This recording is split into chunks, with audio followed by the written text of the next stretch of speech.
একদিন হযরত মুসা আলাইহিস সালাতু ওয়াস সালাম আল্লাহ রাব্বুল আলামিনের কাছে এসে প্রশ্ন করলেন, আল্লাহ, যদি চারটি জিনিস হতো আর চারটি জিনিস না হতো তাহলে খুবই ভালো হতো।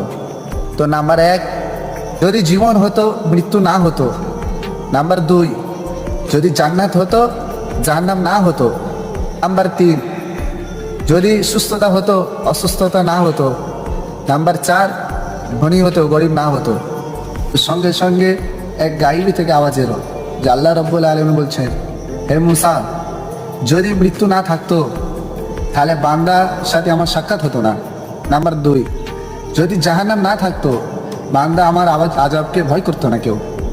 নাম্বার 3, যদি গরিব না হতো বান্দা তাহলে আমার কেউ শুকরিয়া আদায় করতো না।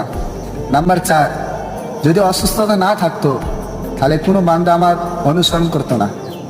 আল্লাহু আকবার।